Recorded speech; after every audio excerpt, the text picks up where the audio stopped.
শহরের ব্যস্ত রাস্তা, দোকানপাট, ক্যাফে সবখানেই ঝুলছে ঝলমলে রঙিন আলোকসজ্জা। আসন্ন বড়দিন উপলক্ষে সাউন্ড অ্যান্ড লাইট শো এর এমন মনোরম পরিবেশ ঘুরে দেখতে ব্যস্ত দর্শনার্থী ও পর্যটকরা। এমন চিত্রের দেখা মিলল বেলজিয়ামের রাজধানী ব্রাসেলস শহরের ঐতিহাসিক গ্র্যান্ড প্লাসে।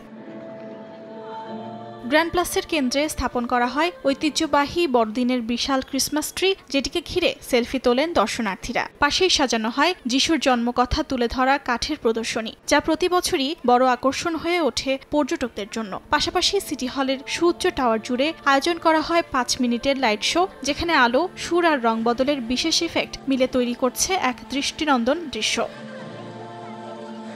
অর্থনৈতিক চাপ ও রাজনৈতিক অস্থিরতার মাঝেও এই উৎসবের আলো স্বস্তি আর আনন্দের মুহূর্ত এনে দিয়েছে বলে জানান স্থানীয়রা। আয়োজকরা জানান, 1 জানুয়ারি 2026 পর্যন্ত প্রতিদিন সন্ধ্যায় চলবে সাউন্ড অ্যান্ড লাইট শো। নতুন শো এবং শহর জুড়ে আলোকসজ্জা এবছর আরও বেশি আন্তর্জাতিক পর্যটকদের আকৃষ্ট করবে বলে আশা করছে ব্রাসেলস পর্যটন কর্তৃপক্ষ।